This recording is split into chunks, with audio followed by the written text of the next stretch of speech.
अस्सलाम वालेकुम दोस्तों।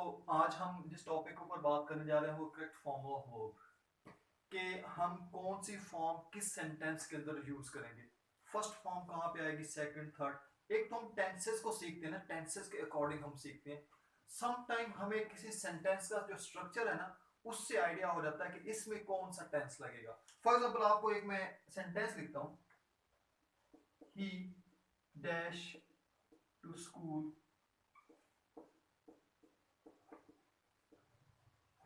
यस्टरडे, और हमारे पास ऑप्शन है, फॉर्म जो दी है उसने वो है गो। अब हम he goes to school yesterday, क्या ऐसा लिख सकते हैं? आप कहेंगे नहीं नहीं, इसमें गो नहीं आएगा, he went, he went to school yesterday.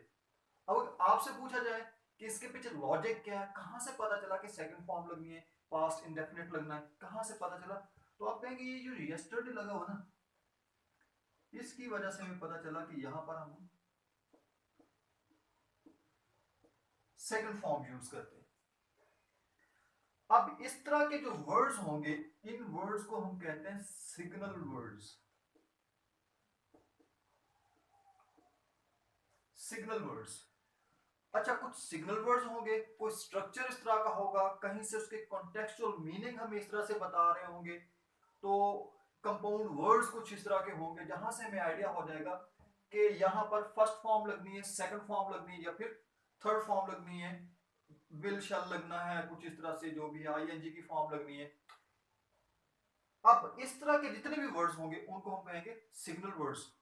तो हम सीखेंगे कि प्रेजेंट इंडेफिनिट टेंस कहां पे लगता है, कौन से सिग्नल वर्ड्स होते हैं, कौन से ऐसे सेंटेंस का स्ट्रक्चर होता है जिससे हमें पता चल जाता है कि प्रेजेंट इंडेफिनिट टेंस होगा।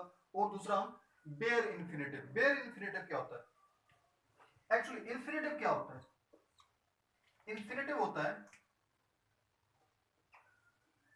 To plus first form, to plus first form. Bare infinitive क्या है? बेयर इन्फिनेटिव है ओनली फर्स्ट फॉर्म। याद रखें, ही शीट्स कुछ भी हो, सिंगुलर हो, बेयर इन्फिनेटिव की ओनली फर्स्ट फॉर्म, इसके साथ कोई एस या एस का एडिशन हमने नहीं करना। अब आ जाता है हम अपने टॉपिक की तरफ कि हमारे पास प्रेजेंट इंडेफिनिट टेंस, इसका हल्का सा ओवरव्यू ले लेते हैं कि प्रेजेंट इंडेफिनिट टेंस कौन सा होता है? ऐसा सेंटेंस जिसके एंड पे आए ता है, ती है, पे है। और इसके ट्रांसलेशन करते हुए हम क्या देखते हैं कि अगर हमारे पास ही, शी, इट या फिर सिंगुलर सब्जेक्ट, वाहिद फाइल हो, तो उसके बाद हम यहां पर लगाते हैं फर्स्ट फॉर्म ओनली, और ही गोज टू स्कूल। इसी तरह से हम आई, वी, दे, यू के साथ प्लूरल सब्जेक्ट, उसके बाद फर्स्ट फॉर्म ओनली, उसके साथ भी फर्स्ट फॉर्म, इसके साथ फर्स्ट फॉर्म। लेकिन याद रखिए, ही, शी, इट सिंगुलर सब्जेक्ट के साथ हम उस ओनली फर्स्ट फॉर्म के साथ एस या फिर ई एस का एडिशन करते हैं जी। तो हम बात कर रहे थे कि इस ही शीट सिंगुलर के साथ एस या ई एस के एडिशन हमने करना, ही गोज टू स्कूल। लेकिन अगर इनकी ट्रांसलेशन होगी तो हम कहेंगे कि आई टेक टी डेली। अब इसके साथ आई के साथ हमने फर्स्ट फॉर्म लगाई है, एस या एस का एडिशन हमने नहीं किया क्योंकि इसमें सिर्फ only first form only. Okay, अब आ जाते हैं हमारा जो मेजर टॉपिक है उसके ऊपर। मेजर टॉपिक है हमारे पास कि correct form of verb. Rule number 1, rule number 1 में हमारे पास क्या है? सिग्नल वर्ड्स कौन कौन से वो वर्ड्स हैं जिनसे हमें आइडिया होगा कि यहां पर फर्स्ट फॉर्म ही लगानी है। सिग्नल वर्ड्स क्या हैं, कौन कौन से हैं? Regularly, mostly, often,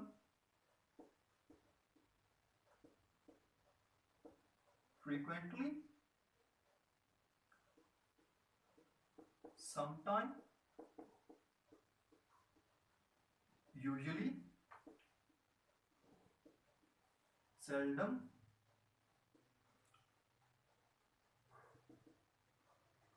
etcetera. इस तरह के जितने भी हमारे पास सिग्नल वर्ड्स होंगे उनके साथ हम फर्स्ट फॉर्म ही लगाएंगे, प्रेजेंट इंडेफिनिट टेंस लगाएंगे। जैसे एग्जांपल है हमारे पास, शी ऑलवेज कम्स लेट। ये ऑलवेज जो है ये भी इन्हीं सिग्नल वर्ड्स में आता है। शी ऑलवेज कम्स लेट, हमारे पास ऑप्शन जो थी वो कम और उसको हमने चेंज करके लिखा कम्स। कहां से पता चला? इस सिग्नल वर्ड से।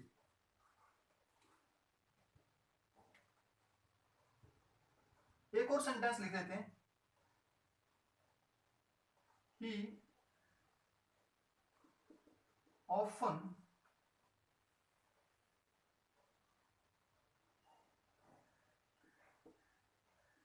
गोज टू कराची, अक्सर जाता है। इस ऑफन से हमें आइडिया हुआ कि हम इसमें फर्स्ट फॉर्म लगाएंगे। ही विल ऑफन, ऐसा नहीं होगा he has gone often, he often has gone. इस तरह से आप सेंटेंस नहीं लगाएंगे, इसमें फॉर्म नहीं लगाएंगे, बल्कि हमारे पास जो सिग्नल वर्ड्स हैं उन्हीं सिग्नल वर्ड्स को देखते हुए हम उनमें मतलब चेंज लेकर आएंगे। रूल नंबर 2,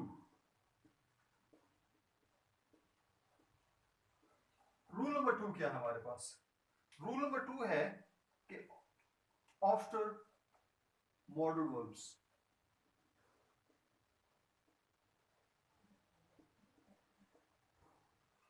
मॉडल वर्ब्स के बाद हम फर्स्ट फॉर्म यूज करते हैं बेयर इंफिनिटिव के तौर पर।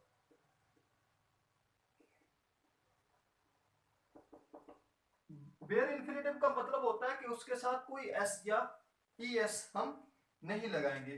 मॉडल वर्ब्स आप लोगों ने पढ़े हुए हैं, मॉडल वर्ब्स में आपके पास कैन आ जाता है, कुड आ जाता है, मे आ जाता है, माइट आ जाता है, इस तरह से वुड आ जाता है, आपके पास मस्ट आ जाता है, यूज टू आ जाता है, ऑट टू, ये सेंटेंस इस तरह से आपके पास आ जाते हैं। एग्जांपल लिखते हैं इसकी,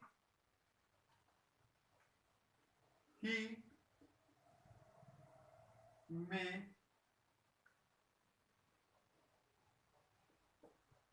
ऑप्शन है आपके पास स्टे, कौन सी फॉर्म यूज होगी? He may stay here, first form bare infinitive के तौर पर यूज होगी। क्यों? क्योंकि मॉडल वर्ब के साथ हमेशा बेयर इंफिनिटिव ही आता है, उसके साथ कोई एस या ई एस नहीं आता। एक और सेंटेंस ले लेते हैं, यू कुड बेयर, ऑप्शन है हमारे पास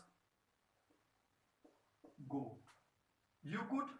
अब फर्स्ट फॉर्म ही बेयर इंफिनिटिव के तौर पर हमारे पास आएगी, कोई सेकंड थर्ड फॉर्म हम नहीं लगाएंगे, क्योंकि कुड कुड मॉडल वर्ब है और मॉडल वर्ब के बाद हम बेयर इंफिनिटिव ही लगाते हैं। और अब हमारे पास आगे रूल नंबर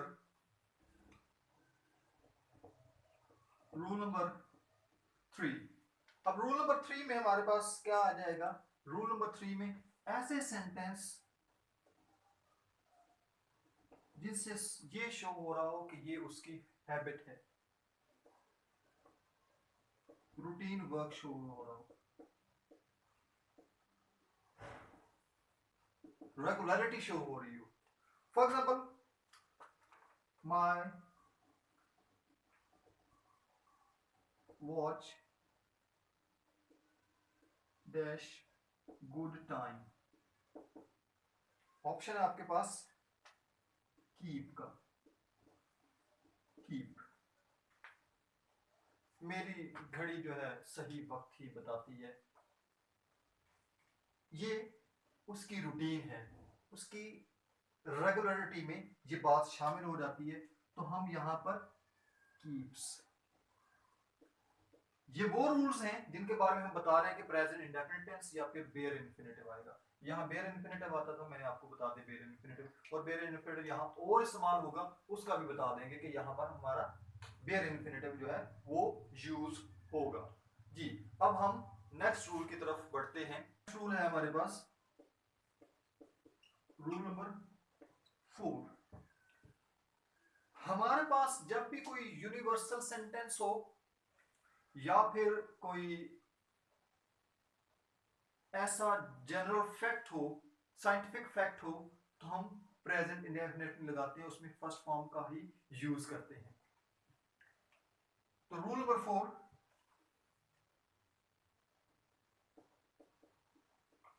यूनिवर्सल और साइंटिफिक ट्रूथ और फैक्ट, इनके साथ हम प्रेजेंट इंडेफिनिट टेंस ही लगाते हैं। इसमें प्रेजेंट इंडेफिनिट टेंस ही लगता है। For example, the sun in the west. Option है आपके पास सेट।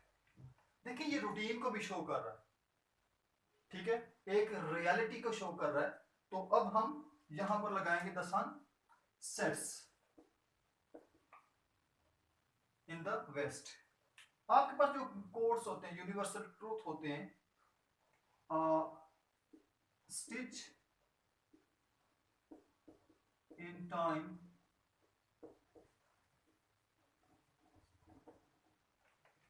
ऑप्शन है आपके पास 9 की, ओ सॉरी सेव की। सेव की सेकंड फॉर्म लगेगी, थर्ड फॉर्म लगेगी, कौन सी लगेगी? क्योंकि ये यूनिवर्सल ट्रूथ है तो फर्स्ट फॉर्म ही लगेगी। अ stitch in time saves 9। Rule number 5। Rule number 5 में हमारे पास क्या है? जितने भी जनरल फैक्ट हैं, जनरल फैक्ट,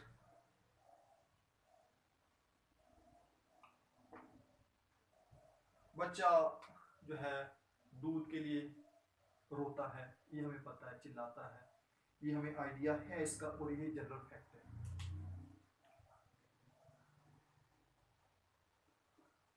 द बेबी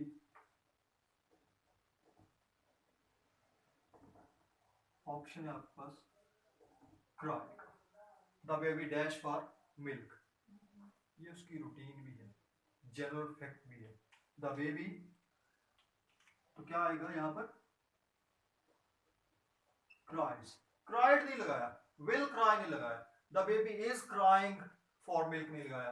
अच्छा, समटाइम स्टूडेंट कहते हैं सर ये भी तो हो सकता है baby is crying for milk, होगा अगर हमारे पास baby is crying for milk, now NOW now, this time, at present, ये वाले सिग्नल वर्ड होंगे तो प्रेजेंट कॉन्टिन्यूस लगेगा, अदरवाइज हमारे पास प्रेजेंट इंडेफिनिट टेंस ही लगेगा।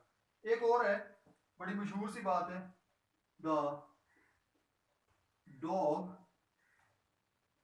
Eight night. ऑप्शन है आपके पास bark, BARK, bark, the dog barks at night, रात के वक्त वो कुत्ते भौंकते हैं, तो ये जनरल फैक्ट है, उनकी रूटीन भी है, हैबिट में भी आता है। प्रेजेंट इंडेफिनिट टेंस जो जितनी भी रूटीन वर्क हो, जिसके अंदर मतलब कोई हैबिट हो जिसकी, और जो एक रेगुलरिटी में रेपिटेशन ऑफ इंसिडेंट्स हो जिसमें, उसमें हमेशा प्रेजेंट इंडेफिनिट टेंस आएगा। जी, नेक्स्ट रूल है आपके पास रूल नंबर 6। 6 को जानने के लिए जरूरी है कि आपको कंडीशनल सेंटेंसेस का सही तरह से आइडिया हो। Zero conditional sentence, zero conditional sentence क्या होता है? If you dash ice it melts. इसमें हमारे पास यहां पे भी फर्स्ट फॉर्म आती है और यहां पे भी फर्स्ट फॉर्म आती है। इफ यू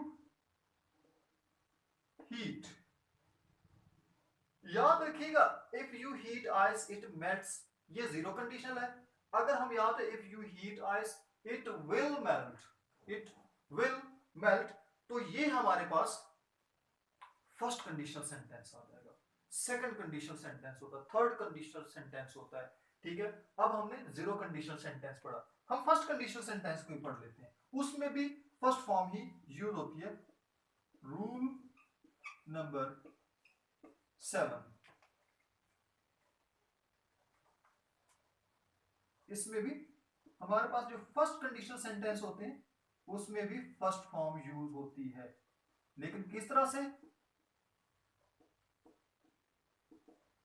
हाँ, चेक करते हैं। First conditional sentence, if she dash her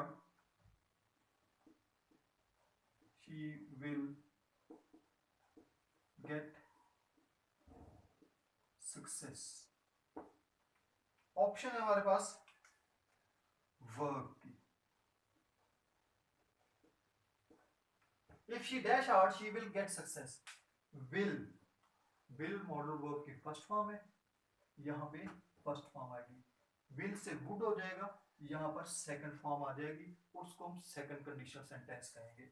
अब यहां पर फर्स्ट फॉर्म है, और will have got, sorry would have got, अगर यहां पर आ जाएगा तो यहां पर had plus third form had verb आ जाएगा, उसको थर्ड कंडीशनल सेंटेंस के ऊपर हम फिर कभी बात करेंगे, लेकिन अभी फर्स्ट कंडीशन की बात है। यहां विल है, फर्स्ट फॉर्म है, तो यहां पर भी फर्स्ट फॉर्म ही आएगी हमारे पास। तो हम यहां पर फिर क्या लगाएंगे? इफ शी वर्क, और क्योंकि सिंगुलर है, if she works hard she will get success. If you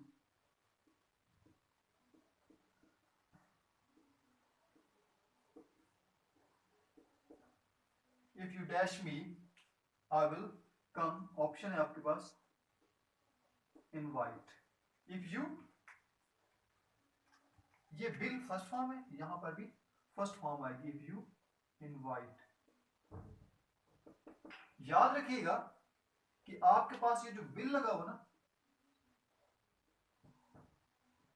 ये कोई फ्यूचर के तौर पर नहीं आया हुआ, ये आपके पास मॉडल वर्ब्स हैं। यहां कैन भी आ सकता है, यहां मे भी आ सकता है, यहां पे भी इस तरह से कैन आ सकता है, मे आ सकता है, शेल आ सकता है आपके पास। तो इसको भी हम कहेंगे कि ये मॉडल वर्ब है, और मॉडल वर्ब के साथ फिर आप आगे तो फर्स्ट फॉर्म ही आनी होती है। तो अब हमारे पास next rule number 8, rule number 8, we have some certain words. For example,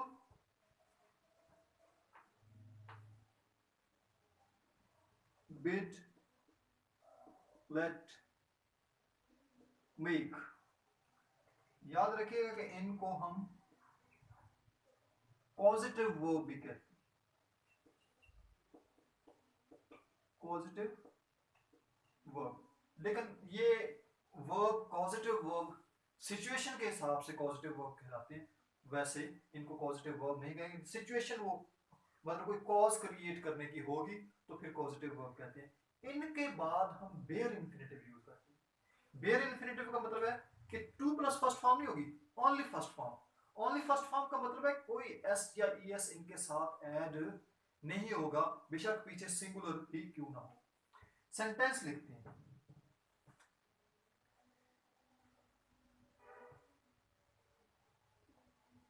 I would let the clever ones to learn Latin and Greek.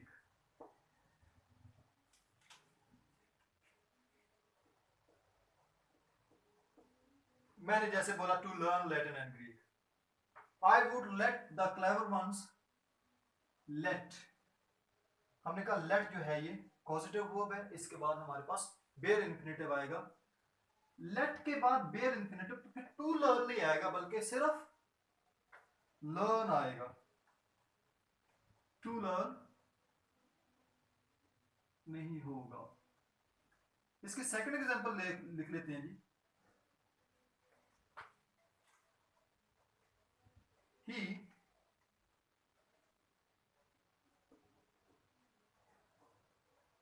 made me able that work option है do। He made, हमने अभी कहा make positive verb है, he made क्योंकि positive verb है तो इसका मतलब यहां हमारे पास बेयर इन्फिनेटिव आएगा, टू प्लस फर्स्ट फॉर्म नहीं, सिर्फ फर्स्ट फॉर्म डू। अच्छा, ही मेड, ही डस भी नहीं लगाया हमने, सिर्फ डू लगाया। क्यों? क्योंकि बेयर इन्फिनेटिव के साथ हम कोई एस या एस का एडिशन नहीं करते। नेक्स्ट हमारे पास जो रूल है that is rule number 9। Rule number 9 जी, रूल नंबर 9 में हम पढ़ने जा रहे हैं कि हमारे पास जितने, हमारे पास कुछ ऐसे वर्ड्स हैं, कुछ सर्टेन वर्ड्स हैं, जैसे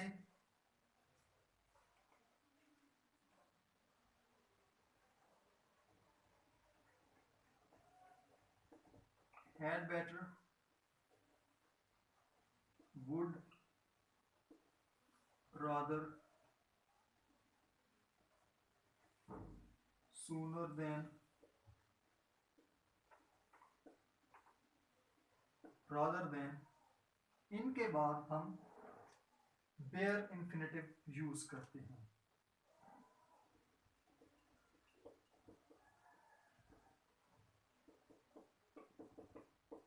इनके बाद हम बेयर इन्फिनेटिव के, तो you had better learn Urdu, learn आपके पास ऑप्शन है। अब हमने कहा कि इसके बाद बेयर इन्फिनेटिव भी लगना है, हैड बेटर, हैड बेटर हो या वुड रादर हो, इनका मतलब होता है प्रेफर, प्रेफर तरजीह देना। यू हैड बेटर लर्न,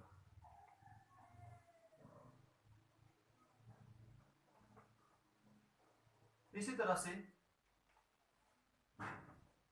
हमारे पास सेंटेंस और है,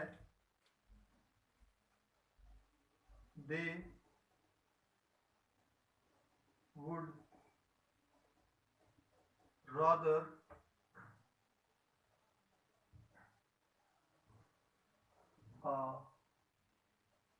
ट्रक, ऑप्शन क्या है? Drive, they would rather drive a truck। याद रखिएगा कि ये वाले जो स्ट्रक्चर हैं इनमें सेकंड फॉर्म भी लगती है। सेकंड फॉर्म कैसे लगती है कि जब यू हैड बेटर, यहां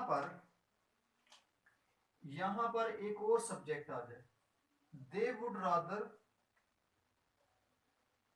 यहां पर जैसे आई वुड रादर, मैं प्रेफर करूंगा, you drove my car, you, मतलब यहां पर अगर सब्जेक्ट आ जाए, देखो कितनी सीरियस सी चीज है आपके लिए कि इसमें यहां पर एक सब्जेक्ट है तो फिर फर्स्ट फॉर्म है, एक सब्जेक्ट से यहां पर दूसरा सब्जेक्ट आ गया एक ही सेंटेंस के अंदर, तो वहीं पर हम फॉर्म सेकंड लगा देते हैं। तो इस चीज का भी आपने ख्याल रखना है जी। तो अब हम रूल नंबर